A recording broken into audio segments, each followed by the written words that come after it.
Hello there. This is the video for section 3.3. We're going to be learning how to do the derivative shortcut rules for the trig functions: sine, cosine, tangent, cotangent, secant, and cosecant. Truth be told, there's not a lot to learn there.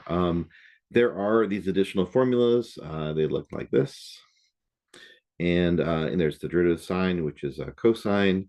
And the formulas are easy to look up. And pretty much if you are good at section 3.1 and 3.2. 3.1 and 3.2 are the first set of derivative shortcut rules that we learned, including the product rule and the quotient rule. Then this is just more of the same kind of formulas. If you have a sine, you have to know the derivative is cosine. Just like if you have an x cubed, you have to know the derivative is 3x squared. So the real thing that can make this section difficult, 3.3, is just not being, completely mastered on section 3.1 and 3.2. So I'm going to do a majority of this video just reviewing the 3.1 and 3.2 rules. If you want to see some examples of the trig functions, I'm only going to be doing 3 of them in this video. I'll be doing some of them in the next video on 3.4, but you can skip to the last 5 minutes of this video, and I'll do these 3 examples of differentiating 5 cosine x, cosine x over x squared, and sine x times cotangent x.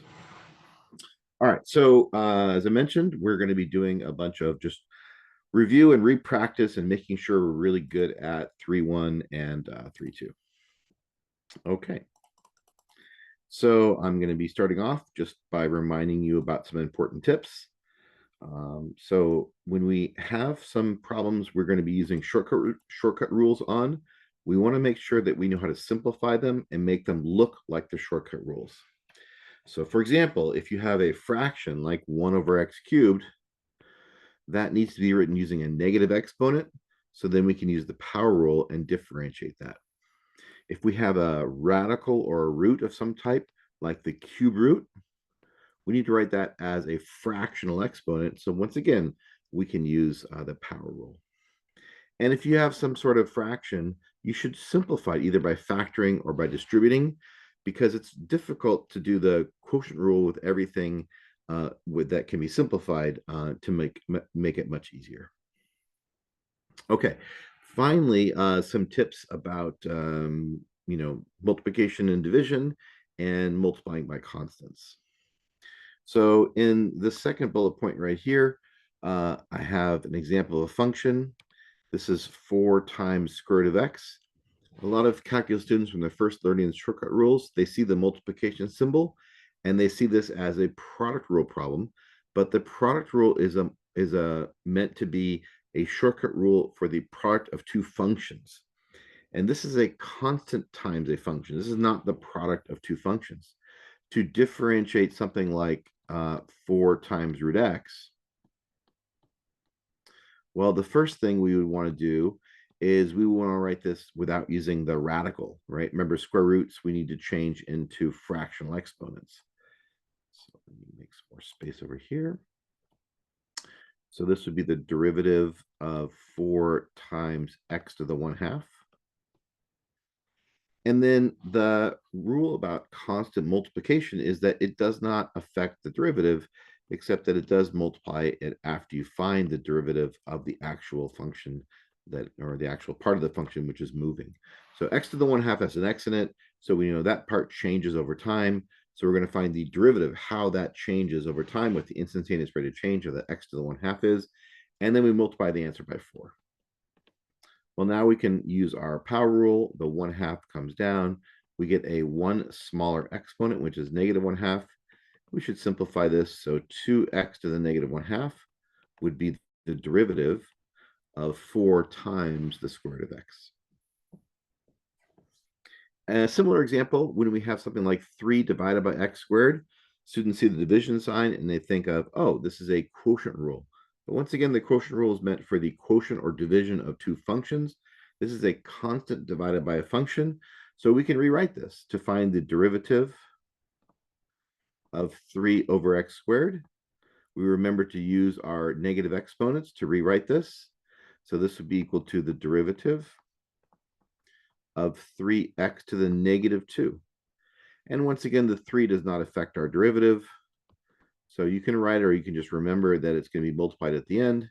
And then we differentiate this function using the power rule. You get one smaller exponent. That's why it's negative 3. And then we're going to be simplifying this thing. This is negative 6x to the negative 3. And some students just memorize that the derivative of any constant will be 0. So if the function is y equals k, students may remember that the derivative is equal to 0. But I want to give you something a little bit more than just a memorization. You know, when we try to memorize so many things, inevitably some of them will be forgotten. So the derivative measures slope, right? That's the basic idea of the derivative. It measures the instantaneous rate of change. It measures the slope of the tangent line, right? It measures all the things that we want to find for these functions. So what does it mean to have a function that is y equals k? Well, that's just a straight line. Like y equals 3 would be a straight line, horizontal line at a height of 3. So this would be, right, example, y equals k right here at a height of k. Whatever k is, the line y equals k is a straight horizontal line. And what's the slope of that line? And the slope is 0, right? So we know that the slope of any horizontal line is equal to 0, which is why the derivative is equal to 0. All right, so those are some tips. Let's go into some actual calculations. Okay. And I'll remind you the derivative is an equation that gives the slope of the tangent line at any location on the graph. This is interpreted as the instantaneous rate of change of the original function. So I have a couple of examples here. My first example is, well, the function that we differentiated before, 4 times root x. And the goal of this problem is to find the slope of the tangent line at the point where x equals 9. Now we're in chapter 3, so we're welcome to use our shortcut rules. So once again, I'll differentiate this function. This is 4 times x to the 1/2. And derivative, the 4 we can leave to multiply at the end. We differentiate using the power rule. And we'll do our modest simplification. So this is an equation. This right here is an equation that gives us the slope of any tangent line at any location on the graph. We have to specify x, and that would give us the slope of that particular tangent line. So this equation is called the derivative. This equation, dy dx equals 2x to the negative 1/2, is called the derivative of the original function, and it gives you the tangent line slope at any particular point. Well, which point are we looking for? We're looking at the point where x equals 9. If you want to find the y value, you can certainly plug it in here and find the y value. The y value would be 4 times the square root of 9, which would be 4 times 3 or 6. 4 times 3 is 12, actually. So let's try to do correct mathematics. So you can find the y value if you want. You don't need it in this problem because the derivative is a formula or a function that only requires us to put in the value of x. So I can say the derivative when I evaluate it at the point x equals 9. So this line means at the moment, or evaluated at x equals 9, that would be 2 times 9 to the negative 1/2.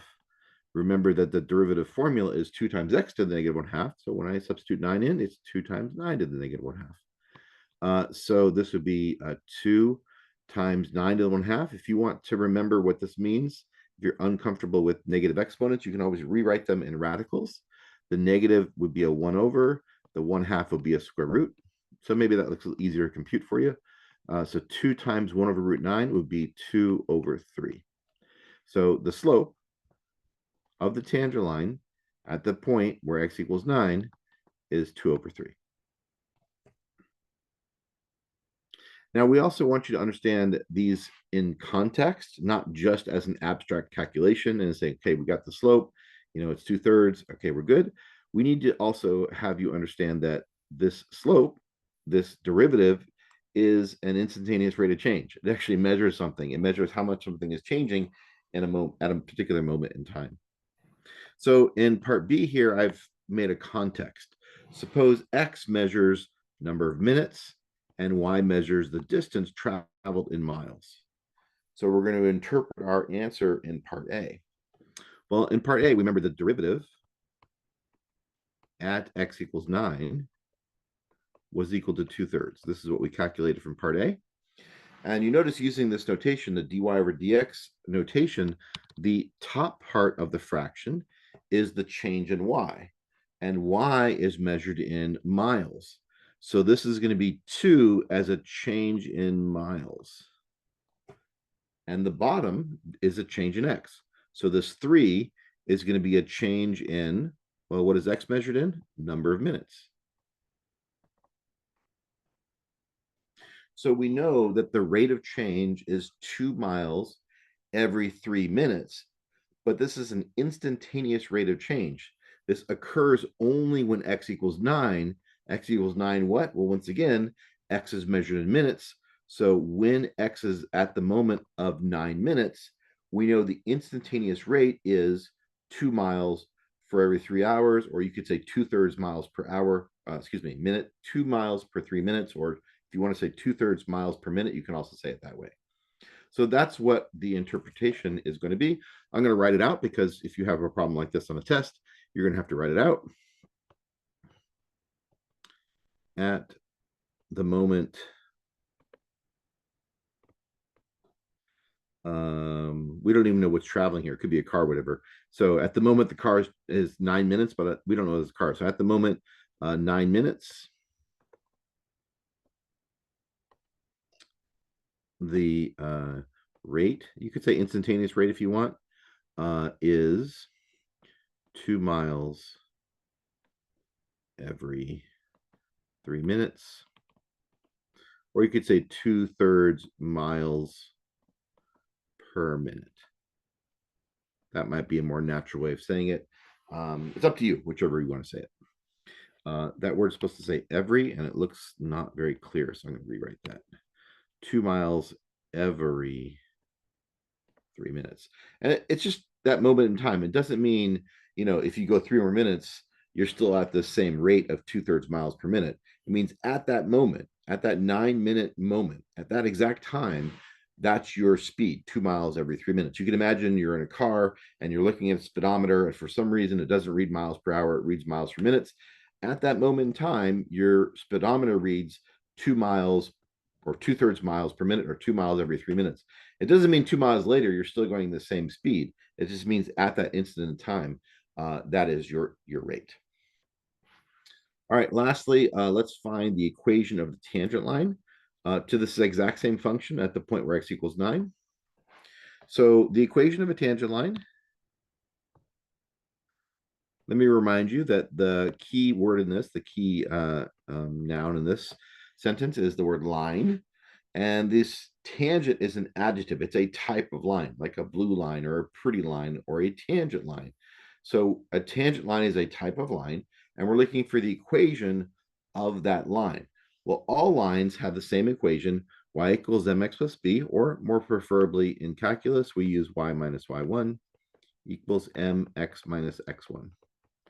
If you are still using y equals mx plus b, that's fine. You don't have to change just yet, but it might be a good goal to switch over to this point slope form that I'm using here.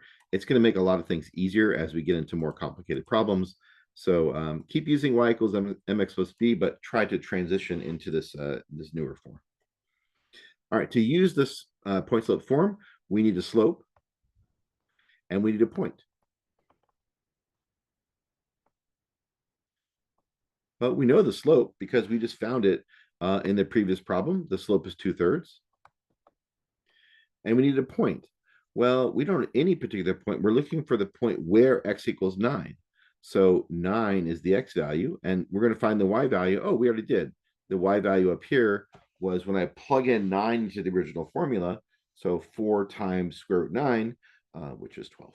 So this is 9 comma 12. And then I can just put this information into my formula. Y minus the y1 point equals the slope times x minus the x1 point. It is considered very good manners to write your equation in y equals form when possible. So it would be nice if you wrote it like this. That would be simplifying your answer. You do not need to multiply it out, but of course you can if you wish to multiply it out, distribute through the parentheses, but that is optional for you. All right, so those are some examples of sort of making meaning out of this derivative thing. All right, so we have done a whole bunch of shortcut rules. I have summarized them here on one page because they were on different pages and different handouts before. So if you have x to the n, where x is the variable and n is a constant, notice it has to be a constant up there, then we can do what's called the power rule. And I have an example of that over here. If instead of x as the base and n as the constant as the exponent, if you reverse those and put the constant as the base and the variable x as the exponent, this is an exponential function, and we have an exponential derivative shortcut rule, and there's an example over here to the right. And that's what I've done for each of these things. E to the x, that's a specific type of exponential function. The derivative of e to the x is e to the x, only function whose derivative is itself. And there's not much of an example I can give. When you have two functions added or subtracted, you have the sum rule, and you can just differentiate them separately. So if I have two different functions, x to the negative 3 plus 4 to the x, I just differentiate the x to the 3, negative 3, and I differentiate the 4 to the x, and I just add them together. If you're multiplying by a constant, you saw earlier that you could just multiply the constant at the end. The constant does not affect the derivative, except it just multiplies by the derivative at the end. So here I differentiate x to the 10th and multiply the answer by 7. The derivative of x to the 10th is 10x to the 9, and multiplied by 7 gives me a final result of 70x to the 9. Then we have some more complicated rules. We have the product rule and the quotient rule. If you have the product of two functions, f times g, you get a more complicated result of how to get a shortcut. Of course, you could use the definition of the derivative, which is the limit and h goes to 0, or whatever version of the limit of the difference quotient you're using. That's very complicated. This is a shortcut rule. So if you want to use a shortcut rule, you have to use it correctly. The derivative of the first function times the second plus the derivative of the second function times the first. And I was giving an example over here, but it doesn't fit in the box. So I did it down below. So the example of the product rule is down here. And likewise for the quotient rule, if you're dividing two functions, this is the rule, the shortcut rule for dividing two functions. And I have an example down here of the derivative of this quotient to two functions, x squared plus 3 on the top, square root of x minus x on the bottom. So this page is just a bunch of examples and a list of the formulas that we did in 3.1 and 3.2. All right, so moving on, we're almost done. I have some examples here of derivatives using the sections in 3.1 and 3.2. So this would be power functions, exponential functions, product rules, quotient rules. Even though this video is really intended to be for students interested in learning 3.3, you could just imagine any of these with a sign x instead of a 3 to the x or something like that. And the rule is going to be the same, except for the derivative of 3 to the x is 3 to the x ln 3, whereas the derivative of sine x is cosine x. So, the methodology and the steps are going to be the same. You just have to use the correct rule for the correct shortcut rule for differentiating each function. So I'll do a bunch of these. I really want to remind people to pause the video and try these as opposed to just sort of watching me do them. In fact, I'm only going to do the first one, and then I'm going to remind you to pause it and probably do the next 5 or so. And then I'll do the last couple live as well.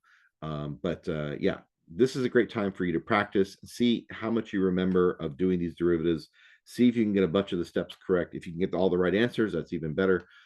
But at least you'll know what you know, and you'll know where you need to move and practice on.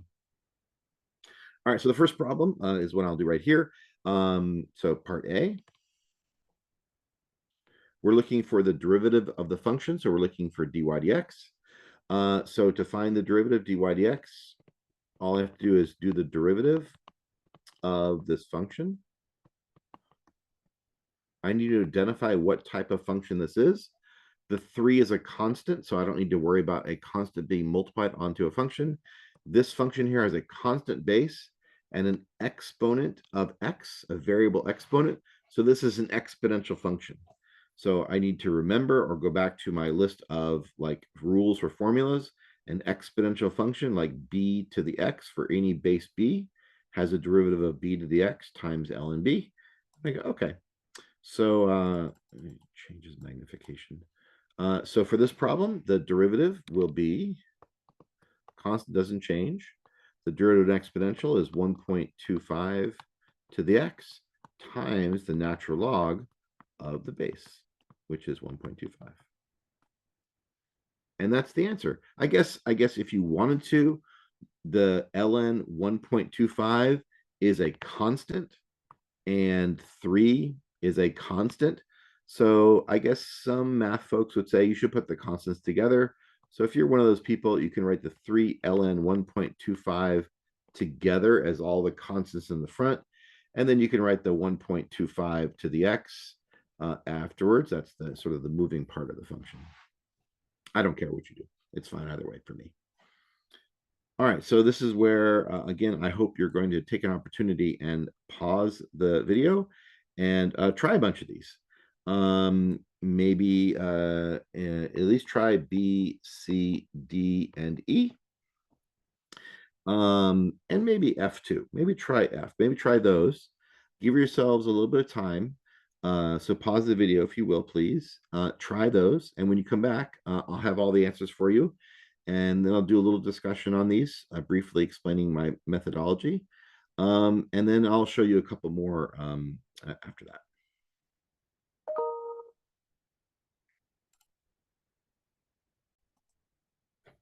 All right, welcome back. Hopefully you had a chance to try those problems. I've written them out. Let me briefly describe them. I did the first one, part A, already before I paused the video. For part B, I wrote this using a negative exponent and differentiated using the power rule. So since the exponent is -4, that comes down in front, and then I subtract 1 on the new exponential and the new power, and I simplified. In part C, I just multiply this out. X over 2 cubed is the same as x cubed over 8. And then you can write the over 8 as just 1/8. That's what over 8 means. It means divided by 8 or 1/8 times x to the third. And then the 1/8 doesn't affect the derivative, and the derivative of x to the 3 is 3x squared. And then I simplified it to 3/8 x squared. For part D, we have some things in parentheses. I can multiply them out using the distributive property, or foiling, as some people like to say. That gave me a simplified function. At least it didn't have any of those parentheses squared things.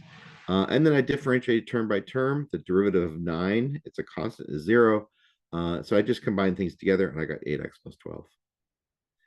For part E, I also distributed. This is a division distributing, or you can simplify by factoring. If you simplify this either way, you get 3x plus 4. The derivative of 3x is just 3. The derivative of 4 is 0. And so the final derivative answer for part E is just 3.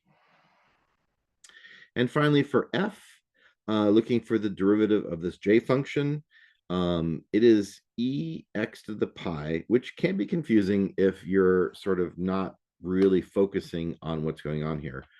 E is a constant, so that will not affect the derivative because it's being multiplied onto the function part, to the moving part. So we can just multiply e at the end. So what about the moving part? What about this x to the pi? The x is the base, the pi is the exponent, and pi, as you may remember, is a number, 3 point something, right? So this is x to a number.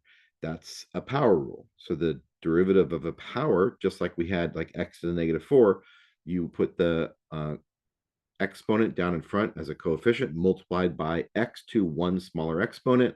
One smaller exponent would just be pi minus 1. You could try to approximate it as 2.14 something, but why do an approximation when you can just write the exact value? It's pi minus 1 up there as the new exponent. That leaves my final answer as e times pi, or e pi times x to the pi minus 1 exponent. All right, so those are those problems there. And then I promised I would show you a few more here. So for part G, we have C, D, X, and E.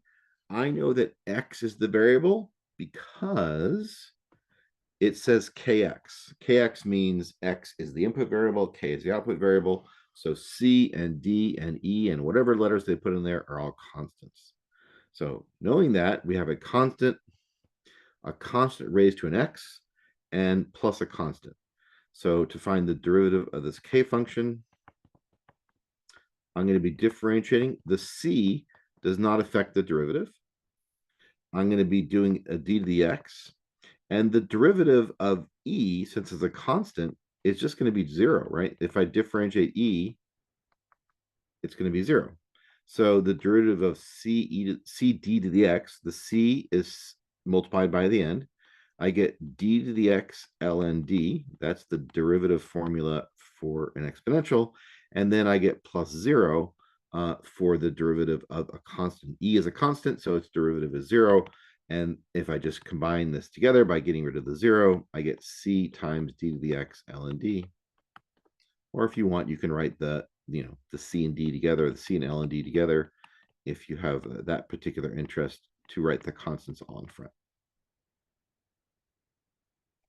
All right, so h has a number 10, has an x to the 5, and has an e to the x. So it has three things, but one of them is a constant, and the other two are variables.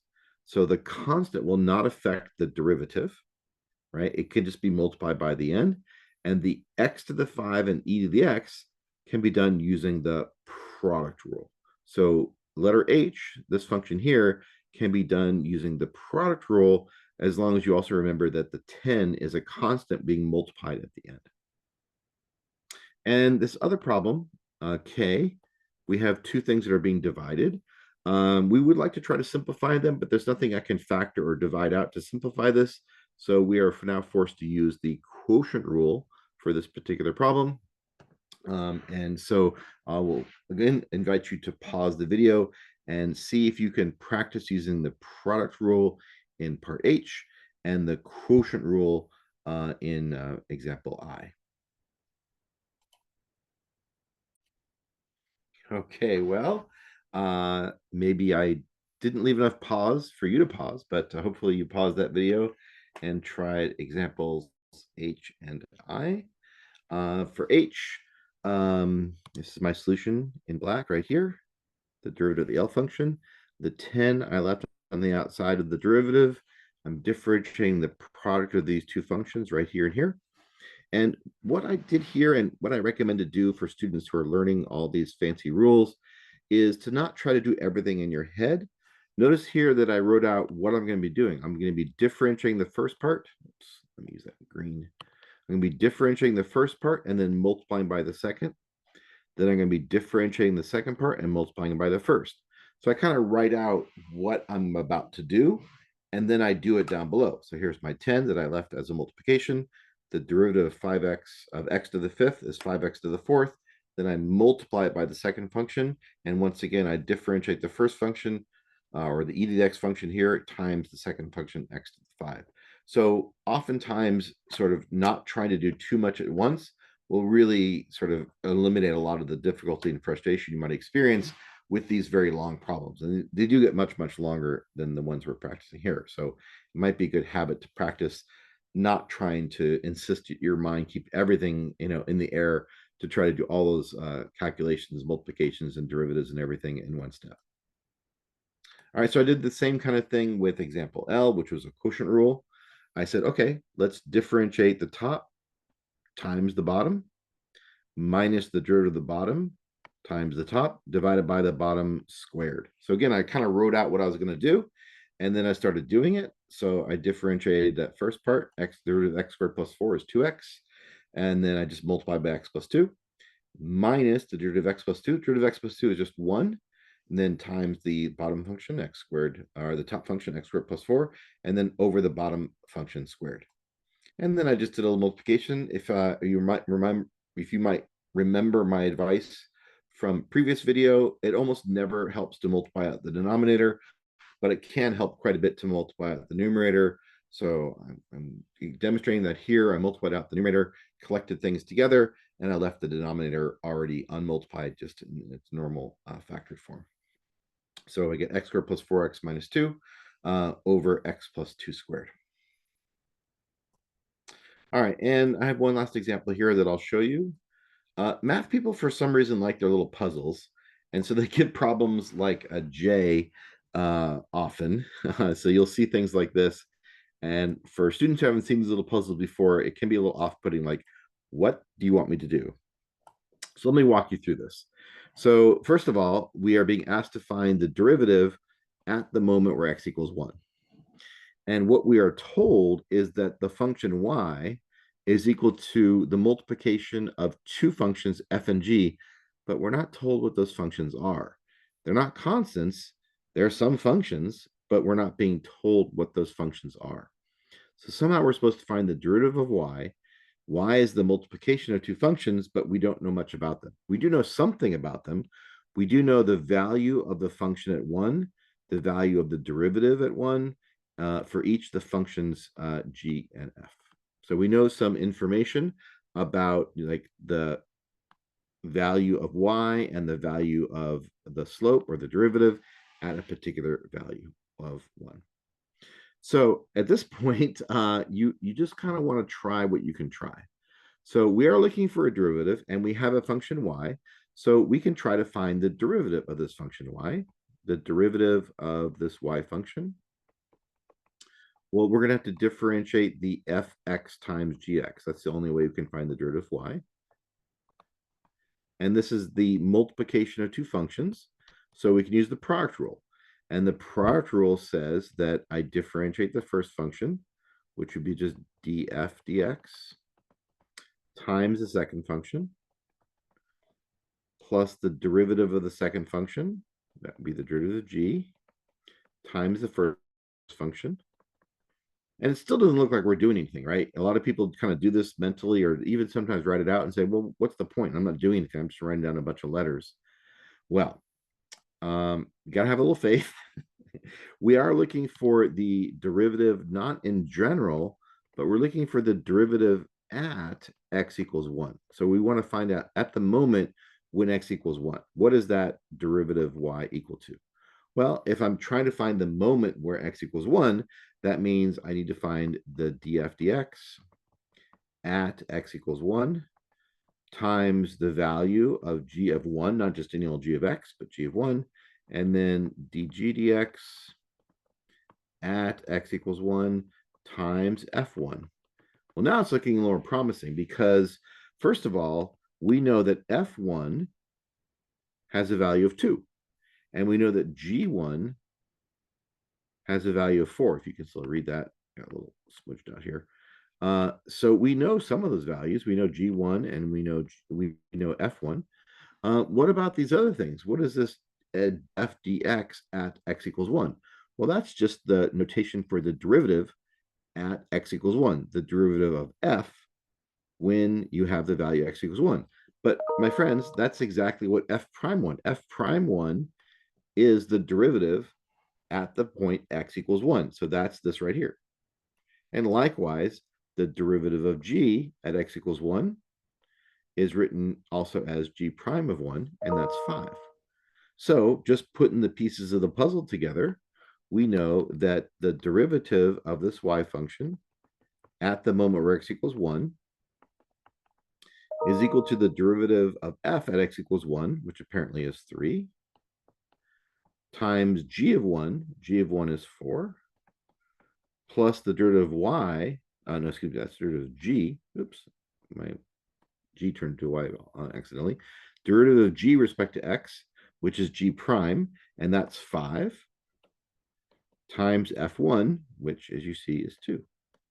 So we can kind of put the pieces of the puzzle together, and we say, okay, even though we don't know much about these functions f and g, we can follow the little information and the directions, and we can say the answer is 12 plus 10, or 22. So we know that the slope of the tangent line, or the instantaneous rate of change of this function y at the instant x equals 1 is equal to 22. Even though we don't know much about the functions themselves, we can put the pieces together and find the answer to this little question. All right, so all that was a whole bunch of review of 3.1 and 3.2. Let me do a few last examples using the new formulas just to finish up this video. All right, so for this one, I'll once again remind you that we just have shortcut rules for all of the basic functions you learned from precalculus. So you learned 12 or 15 different types of functions in precalculus, and we have developed shortcut rules for all those basic function types. And it might be good to have them on a piece of paper. It might be helpful to memorize many of them. I'll leave that up to you, but I'll do some examples here. So the function 5 times cosine x is 5 times cosine x. So to find the derivative of this function, I'm going to multiply by 5 at the end because that's just a constant. So it's 5 times whatever the derivative of the cosine x is. But then I could just look up on the chart. The derivative of cosine x is written as negative sine x. So this would be 5 times negative sine x, which really should be simplified because someone could easily confuse this for 5 minus sine x. So this one, I definitely think you should write the minus 5 together so that no one misunderstands it as 5 minus as opposed to negative 5. All right, then we have cosine x over x squared. Cosine x is one type of function. X squared is a different type of function. I'm not going to be able to simplify those together. So I have the division of two functions. This is a quotient rule. So to find the derivative of my g function, dg dx, I will be differentiating the top part, which is cosine, and then multiplying by the bottom, subtracting the derivative of the bottom times the top. And this whole thing is being divided by the bottom squared. Okay, so now I'm going to have to do my derivatives and do some simplification in order to figure out this thing here. So let me just make some more space. Okay. So I get the derivative of cosine. Well, we just saw that was negative sine. And then we multiply by the x squared minus the derivative of x squared, which is 2x, times my cosine function. And I'm going to simplify the x squared squared. X squared squared is x to the fourth. So I'll write that out as that. There's really not a lot I could do for this. I guess I might want to just put the negative x squared like this because it looks nicer to me. If you wanted, you could factor an x out of the top because that will simplify with one of the x's in the bottom. You have x to the fourth in the bottom, and you have an x which is common for both these terms on the top. So you could factor an x out and simplify the x's. That would leave an x to the third of the bottom. I will leave that as an option for you. I don't require that in this class. I'm more interested in you being able to show me the calculus, then show me some of the, sort of not as necessary simplification rules about factoring and things like that. I think it's great habit to get into to simplify those, but I don't want people to feel obligated to have to simplify everything as far as possible. All right, my last example, then I have a couple tips to end the video. We have a product rule. So to differentiate this h function, I have two different functions that are being multiplied by each other. So I'm going to use the product rule. So that would be the derivative of the first function times the second function. And then, oh, it's cotangent, not cosine, cotangent. Oh, so I mixed up my my letters here. So let me fix that. Okay. Derivative of the first times the second. And then plus the derivative of the second times the first. So I'm just kind of showing you how I write out what I'm going to be doing, and then I do it. The derivative sine, we know what that is because it's on our list of new shortcut rules for differentiating. The derivative sine is this one up here. It's cosine, and eventually I'll have to be differentiating cotangent. The derivative of cotangent, you can either write as negative cosecant x squared, but cosecant is just 1 over sine, so I can also write that as negative 1 over sine squared. Your option. So I could just multiply those out and simplify as usual. Before I do that, I'm going to just scroll down a little bit and remind you of an important tip. In your pre-calculus class, in your trig class, whatever you took, there are a bunch of simplification rules for trigonometry. You may remember that tangent can be written as sine over cosine, or that cosine squared plus sine squared is equal to 1, or other versions like that.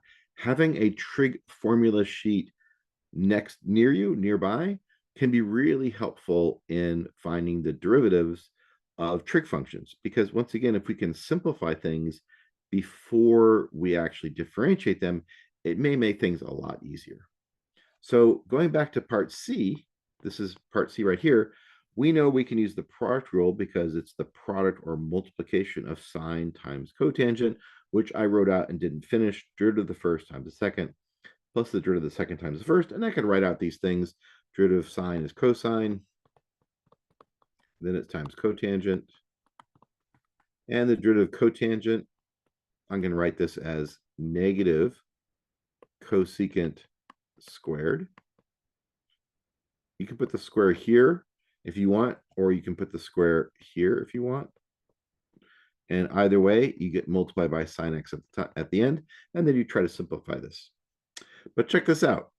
Same problem, hx equals sine x cotangent x. Suppose you were thinking, maybe I can simplify this before I differentiate it. Well, cotangent is one of the sort of co-terminal or cotangent or co-functions in trigonometry, and that can be written as cosine over sine. That's one of our simplification rules. Maybe I'll write it down here just to have it as a reference. Cotangent, just like tangent is sine over cosine, cotangent is cosine over sine. So using that, this becomes sine x times, what's cotangent x? It's cosine x divided by sine x.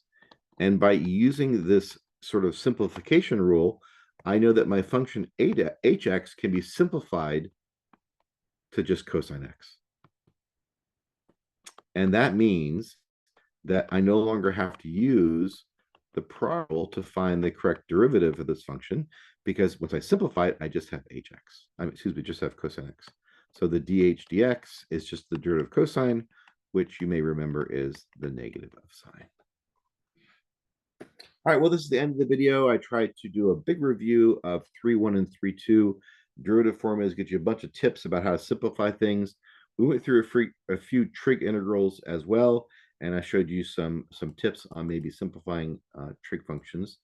So please reach out if you have questions, want some more examples, or if you have what if scenario questions, I'd be happy to help. I hope you have an enjoyable day.